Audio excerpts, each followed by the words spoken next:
finally, you know how REI is a touchy-feely, feel-good kind of company? They are they call themselves a co-op, which basically means you can buy a membership card and you own into REI.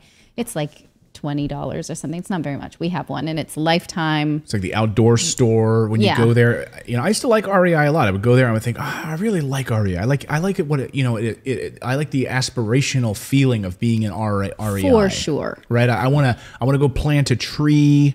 I want to help other people. I want to be able to donate my tent, my used tent, so somebody else can have a tent, right? I want to be a part of this outdoorsy lifestyle. And then I look at the price tags on on like a collapsible water bottle for like $80. Yeah.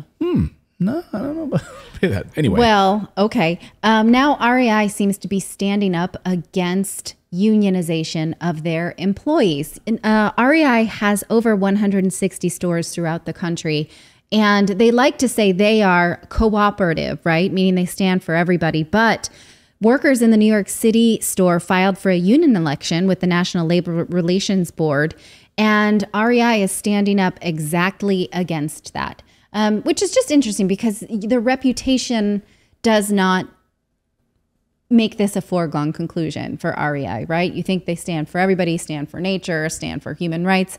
The CEO of REI sent an anti-union company-wide email saying, "We do not believe placing a union between the co-op and its employees is needed or beneficial." So it seems to be shutting that down before it even leaves the idea factory. Right. And I love this Jacobian piece where it talks about no matter how you're arguing right now on the commentariat, we get out of arguing over the woke capital right now, or whatever terminology of the moment you want to call this.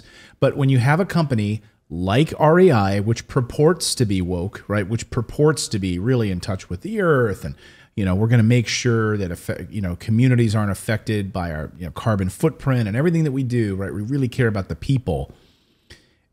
That's your outward image, yes. Right? That's the image you print when you walk in the door at an REI. They have that like little community board, right? When you walk in the door, right? We really care about the community. Yeah. And then when the community is hurting and the community is asking for better wages, better hours, better working conditions, that's when we have a problem. That's when we have a problem. We step up and we release a statement internally that says, no, we won't allow these people to unionize. Yeah, it's interesting. Is this allowed to overtly oppose unionization in a company-wide email? I thought that most of the negotiation and the sort of either for or against union campaigning had to happen off campus. So to use the company-wide server to say, we are not for this, so don't listen to your fellow employees who want it. It seems like I don't know. I just don't know enough about. Yeah, I don't know if you're, yeah. It wouldn't matter if it was illegal because nobody's going to do anything about it anyway. So like basically right. like CEOs have so much money, like who's gonna go after them? It doesn't matter if it's illegal. They'll just do it anyway.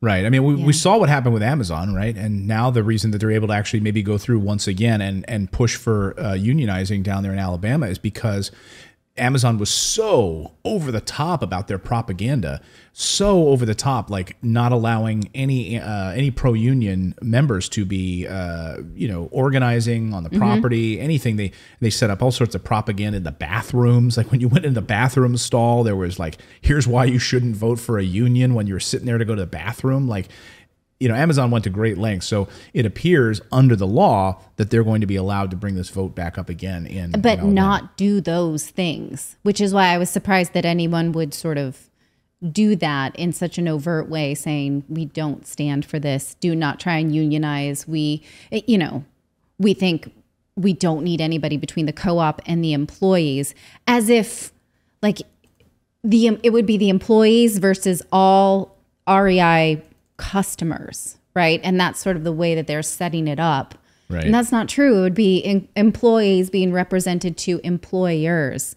Like if you are an REI card carrying member, that does not mean you get to make any decisions. It means you get some discounts.